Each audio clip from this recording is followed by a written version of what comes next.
Hi everyone.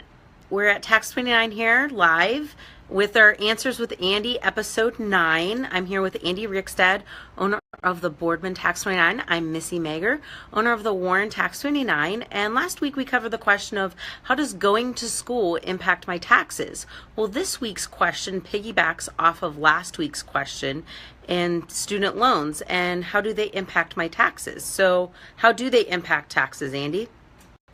Well, there's a lot of ways student loans impact your taxes.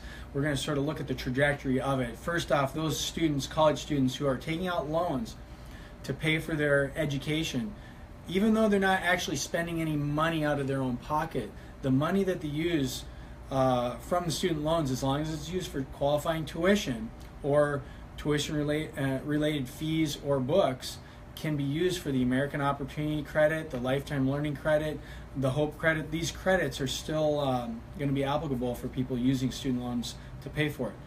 Now, after you're done with college and you start paying back the student loans, paying back the student loan itself doesn't help you on the taxes, but the interest on the loan is deductible up to $2,500, assuming you qualify with the income parameters.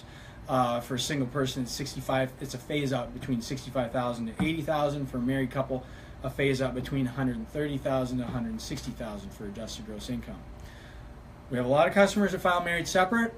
If you have student loan interest, you cannot deduct the student loan interest on the taxes if you're filing married separate. But other taxpayers, yes, they can deduct up to $2,500 if they otherwise qualify. Gotcha. So the interest that you pay on those student loans could potentially help you and deduct from your income on your taxes. Now, what if someone does not pay their student loans? They're in default, not deferment, but default. Yeah, unfortunately, we have many customers who are in default. They're not paying their student loans. They have a big bill.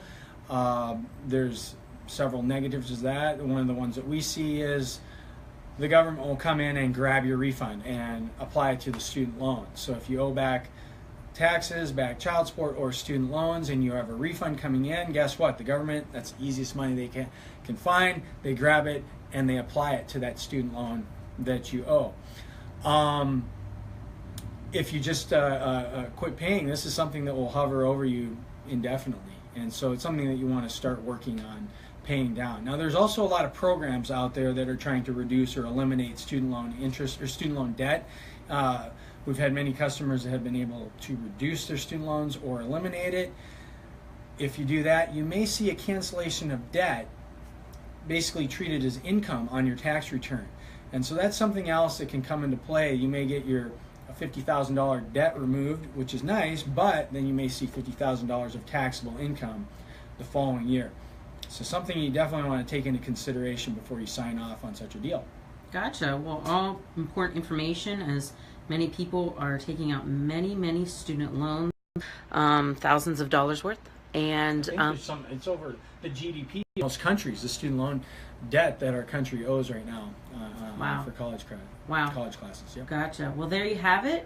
When you come in, make sure you bring those 1098Es, and that will show how much interest you paid on your student loans within the last year.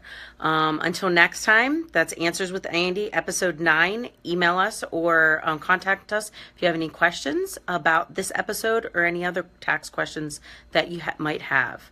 Have a great day. Bye. Thank you.